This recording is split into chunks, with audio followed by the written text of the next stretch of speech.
Everyone welcome to study class.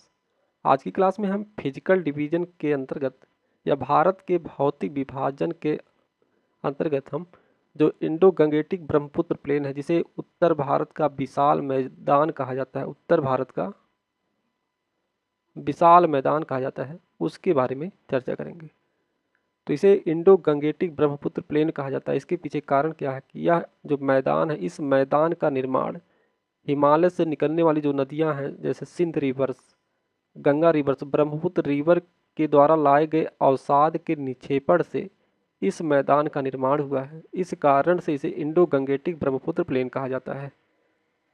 यदि formation की बात की जाए, निर्माण की बात की जाए, तो निर्माण में क्या हुआ था, जब हम हिमालय का अध्ययन कर रहे थे उस समय देखा गया कि एक प्लेट है यूरेशियन प्लेट, एक यूरेशियन प्लेट है और दूसरी प्लेट है इंडियन पेनिसुला वाला पार्ट, जो प्रायद्वीपीय भारत है उसका पार्ट। तो इंडियन पेनिनसुला वाला पार्ट है, प्रायद्वीपीय भारत का पार्ट। अब दोनों प्लेटें एक दूसरे के नज़दीक आ रही थी, कन्वर्जन होता है दोनों प्लेटों का। दोनों प्लेटों के कन्वर्जन से यहाँ पर निर्मित होता है ग्रेट हिमालय, इसके बाद लेसर हिमालय, और लेसर हिमालय के बाद शिवालिक हिमालय का निर्माण होता है। तो यूरेशियन प्लेट और भारतीय प्लेट के कन्वर्जन से यहाँ पर हिमालय का निर्माण होता है। हिमालय के निर्माण के बाद जो शिवालिक श्रेणी है, शिवालिक श्रेणी के दक्षिण में एक गर्त का निर्माण होता है। तो यहाँ पर एक गर्त बनता है, एक गड्ढे का निर्माण होता है, और इस गर्त में क्या होता है कि जो हिमालय से नदियाँ निकल रही हैं, प्रवाहित हो रही हैं, हिमालय और जो प्रायद्वीपीय भारत से निकलने वाली नदियाँ हैं, इस गड्ढे और गर्त में अवसाद लाकर जमा कर रही हैं। तो इस क्षेत्र में हिमालय से लाया गया जो अवसाद, नदियों द्वारा जो अवसाद है, इस क्षेत्र में क्या किया जा रहा है, जमा किया जा रहा है, और इस कारण से इस क्षेत्र में एक विशाल मैदान का निर्माण होता है, जिसे कहा जाता है इंडो गंगेटिक ब्रह्मपुत्र प्लेन कहा जाता है। तो इस मैदान का निर्माण खास तौर पर क्या हुआ कि जो अवसाद के जमा होने से या डिपॉजिट करने से, मुख्यतः एलुवियल सॉइल के जमा होने से इस मैदान का निर्माण होता है। इसे जलोढ़ का क्षेत्र कहा जाता है। तो यह क्या है, जलोढ़ का मैदान, जलोढ़ मिट्टी का मैदान क्षेत्र है।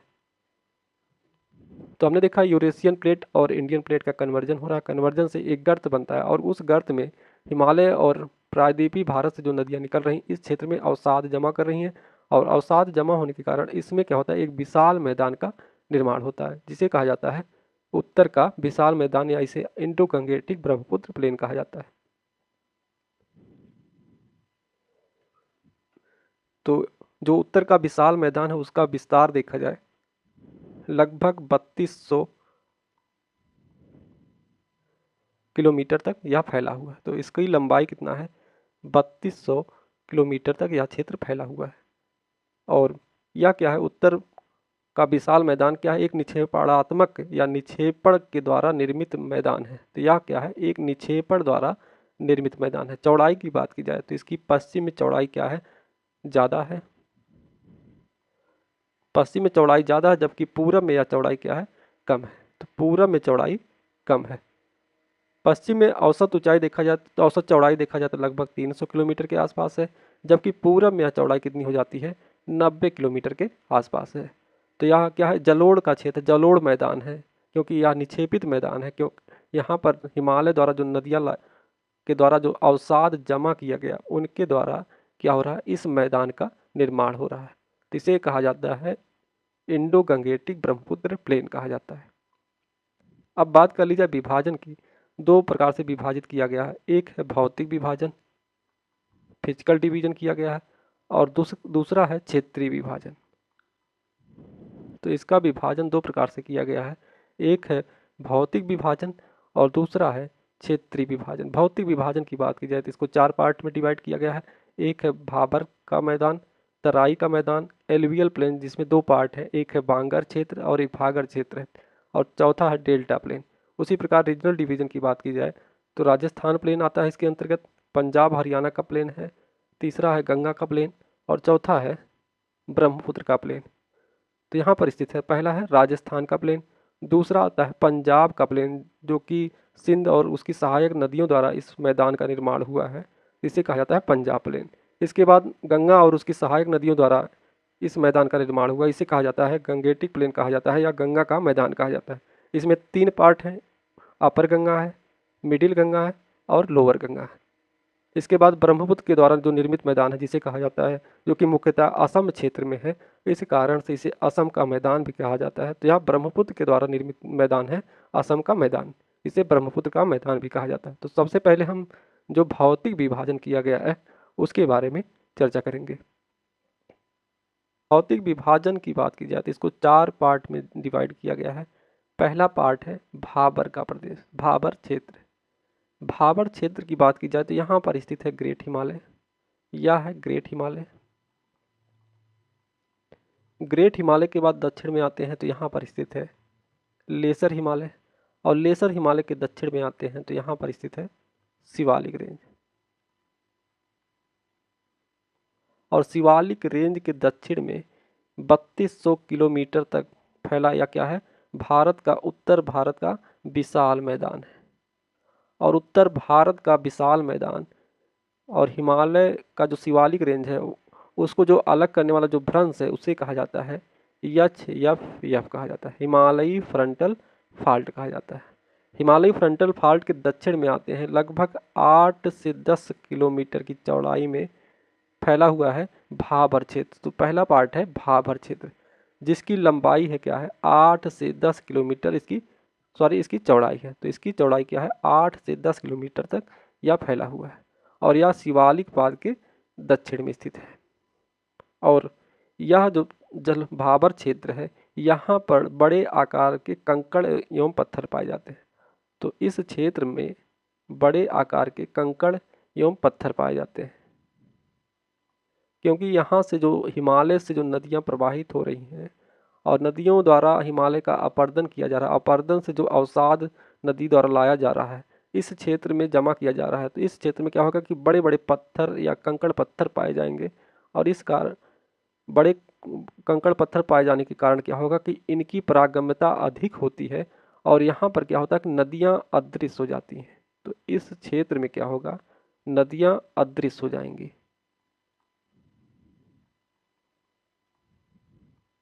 क्योंकि जो बड़े पत्थर होते हैं, कंकड़ पत्थर होते हैं, उनकी पारगम्यता अधिक होगी। तो नदियाँ इस क्षेत्र में क्या होंगी, नीचे की तरफ अंतः प्रवाहित होंगी। तो इस कारण से यहाँ नदियाँ अदृश्य दिखाई देती हैं। और इसकी चौड़ाई कितना है, 8 से 10 किलोमीटर इसकी चौड़ाई है।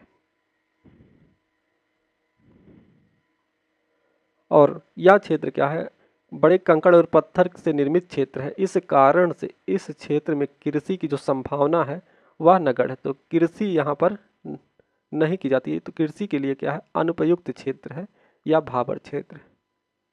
तो इसकी विशेषता क्या है कि यहाँ पर नदियाँ विलुप्त हो जाती हैं, अदृश्य हो जाती हैं, क्योंकि यहाँ पर बड़े कंकड़ पत्थर पाए जाते हैं। इस कारण से यहाँ पर नदियाँ अदृश्य हो जाती हैं। इसकी चौड़ाई 8 से 10 किलोमीटर है, या कृषि योग्य भूमि नहीं है, और यहाँ पर पशुपालन किया जाता है। तो इस क्षेत्र में क्या है, पशुपालन की संभावना या पशुपालन किया जाता है इस क्षेत्र में। और इसी क्षेत्र में क्या होता है कि जलोढ़ पंख का निर्माण होता है। इसी क्षेत्र में जलोढ़ पंख का निर्माण होता है। भाबर के दक्षिण में आते हैं तो अगला जो क्षेत्र है वह क्षेत्र है तराई का क्षेत्र। यह वाला पार्ट है तराई क्षेत्र। तराई क्षेत्र की जो विशेषता है, यहाँ पर तराई क्षेत्र में छोटे आकार के पत्थर या कंकड़ पत्थर पाए जाएंगे। तो इस तराई क्षेत्र में क्या होगा, छोटे आकार के कंकड़ पत्थर पाए जाएंगे। और जो नदियाँ अदृश्य हो गई थी, भाबर प्रदेश में जो नदियाँ अदृश्य हो गई थी, यह इस क्षेत्र में क्या होगा, पुनः दिखाई देने लगेंगे। तो इस क्षेत्र में क्या होगा, जो नदियाँ अदृश्य हो गई थी भाबर प्रदेश में, यहाँ पर पुनः दिखाई देने लगती हैं। तो अदृश्य नदी क्या है, यहाँ पर दिखाई देने लगती है।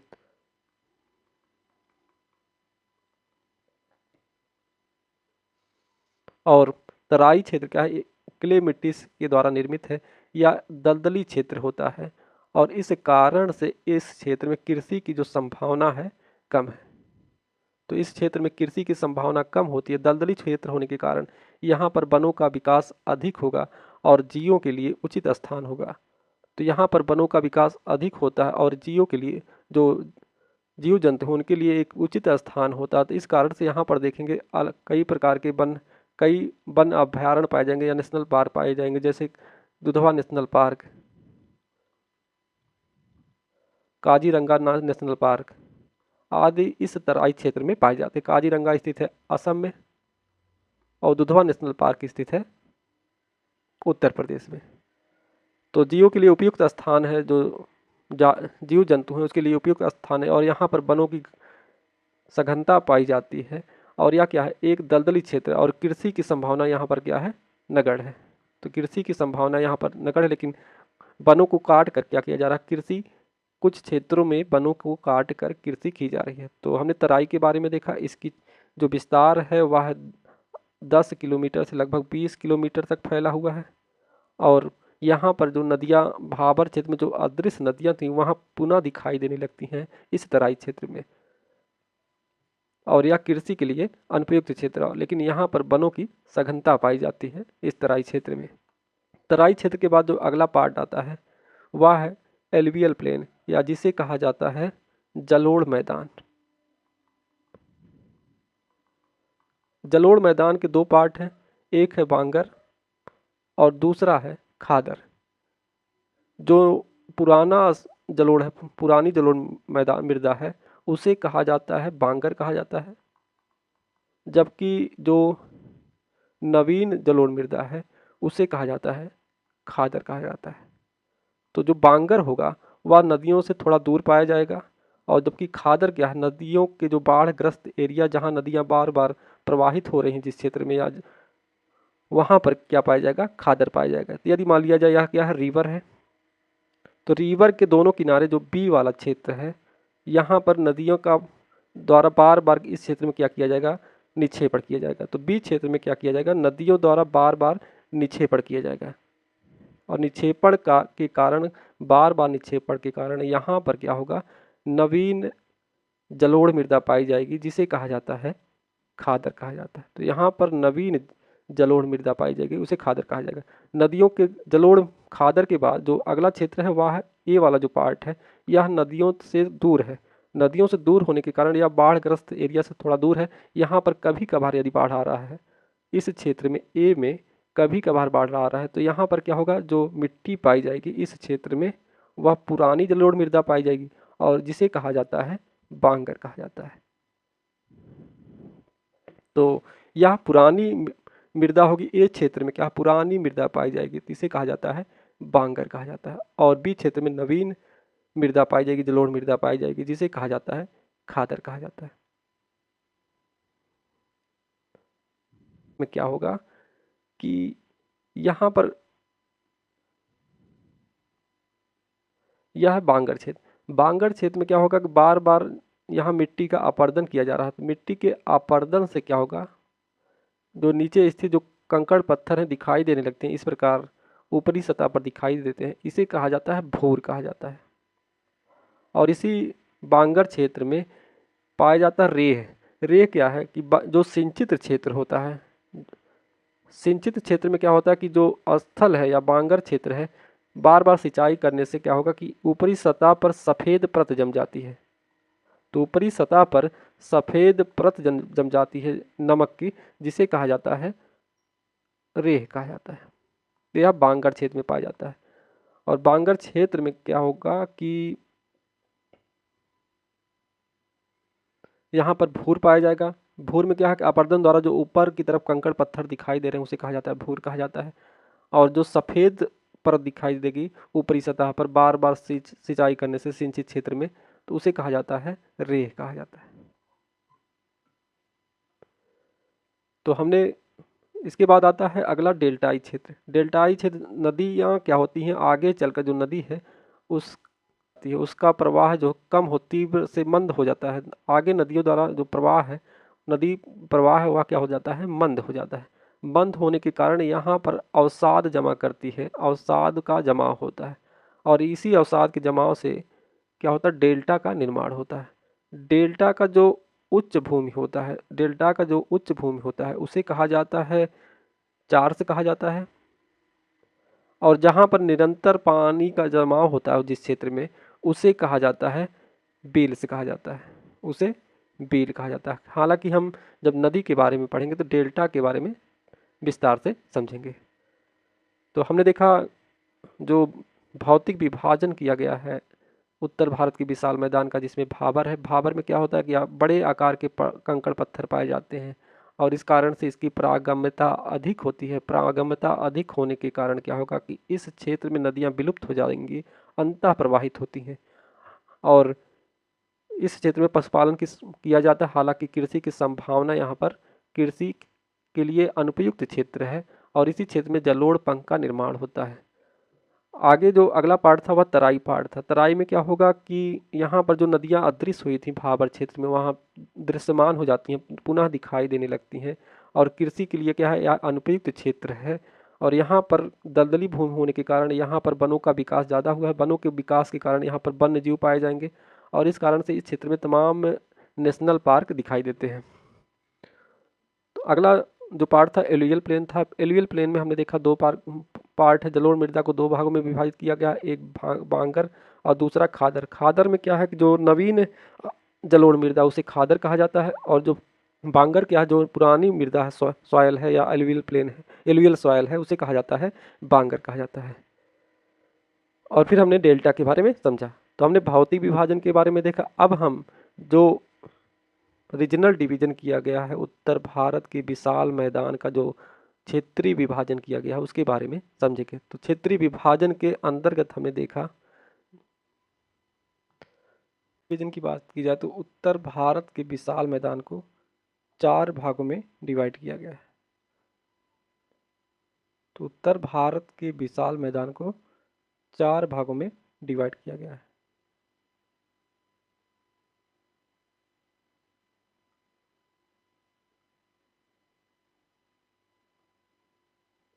जिसमें पहला पार्ट है राजस्थान का मैदान,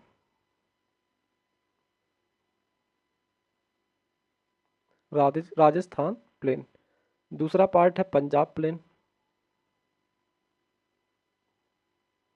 और तीसरा पार्ट है गंगा उसकी सहायक नदियों द्वारा जो निर्मित मैदान है, जिसे कहा जाता है गंगा प्लेन कहा जाता है। और इसका 3 भाग है, इसको 3 भाग में डिवाइड किया गया है। एक है अपर गंगा का मैदान, दूसरा है मिडिल गंगा का मैदान, मिडिल प्लेन, और तीसरा है लोअर गंगा का मैदान, लोअर गंगा प्लेन। तो पहला जो पार्ट है राजस्थान प्लेन है,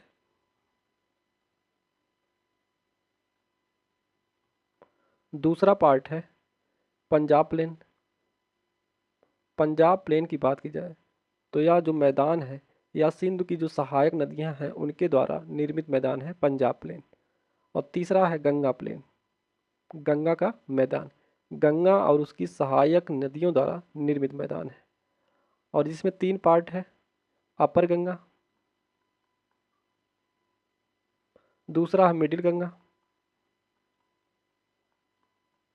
और तीसरा पार्ट है लोअर गंगा। और अगला जो पार्ट है जिसे कहा जाता है ब्रह्मपुत्र का मैदान, अर्थात इसे असम का मैदान भी कहा जाता है, असम प्लेन भी इसे कहा जाता है। तो यहाँ असम में जो अधिकांश, क्योंकि इसका अधिकांश भाग जो है असम में स्थित है, इसलिए इसे कहा जाता है असम प्लेन या इसे ब्रह्मपुत्र का मैदान भी कहा जाता है। तो सबसे पहले हम राजस्थान प्लेन के बारे में समझेंगे। राजस्थान प्लेन की बात की जाए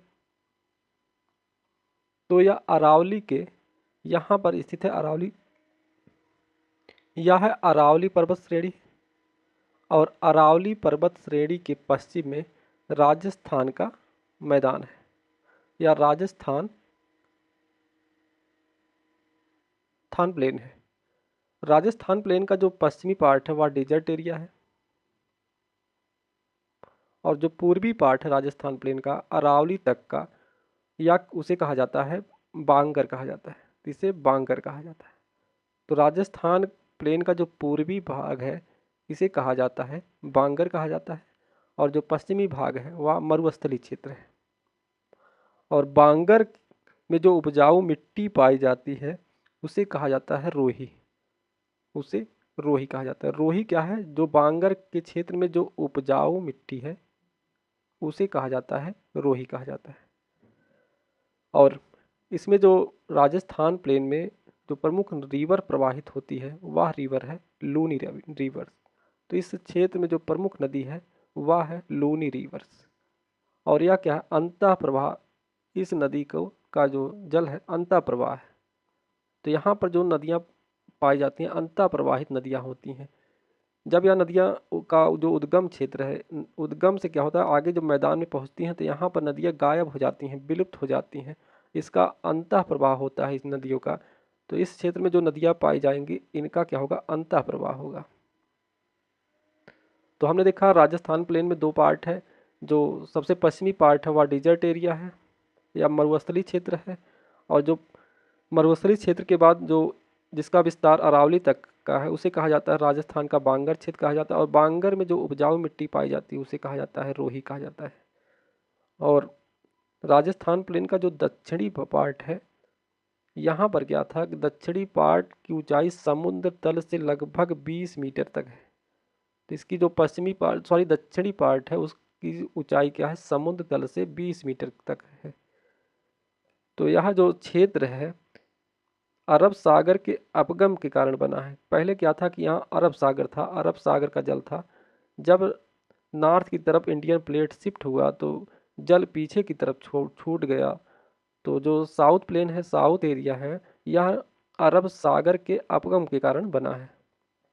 और इस क्षेत्र में खारे पानी की झील पाई जाती है।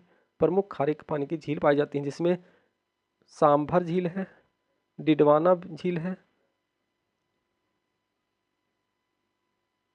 ना कुचामैन आदि प्रमुख खारे पानी की झील पाई जाती है। और लूनी नदी का जो उत्तरी भाग है उसे कहा जाता है थाली या रेतीले मैदान का क्षेत्र कहा जाता है। तो लूनी नदी जहाँ से प्रवाहित होती है उसके जो उत्तरी पार्ट है उसे थाली या सैंडी प्लेन कहा जाता है। राजस्थान प्लेन के बाद जो अगला पार्ट है वह है पंजाब प्लेन। अगला पार्ट है पंजाब प्लेन। बात की जाए तो इसका निर्माण जो सिंधु की सहायक नदियां हैं जैसे झेलम, चेनाब, रावी और सतलज और ब्यास नदियों के अवसाद निक्षेपण से इस मैदान का निर्माण हुआ।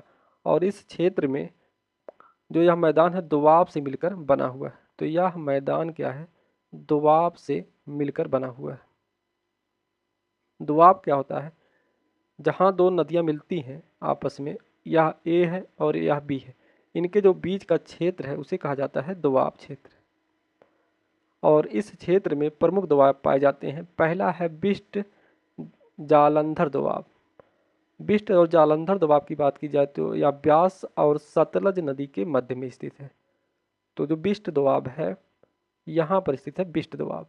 और बिस्ट दोआब के दक्षिण में क्या है? सतलज नदी प्रवाहित हो रही है। इस प्रकार सतलज और ब्यास नदी के मध्य में है बिस्ट दोआब। दूसरा है बारी दोआब। बारी दोआब ब्यास और रावी नदी के मध्य में है। तो यहाँ पर यह स्थित है बारी दोआब। और बारी दोआब स्थित है ब्यास और रावी नदी के मध्य में स्थित है। यह वाला पार्ट है बारी दोआब। तीसरा है रचना दोआब। रचना मतलब आर्य मतलब होगा रावी नदी, चना मतलब चेनाब। तो यह रावी नदी और चेनाब नदी के मध्य में स्थित है। तो रचना दोआब यहाँ पर स्थित है। और यह रावी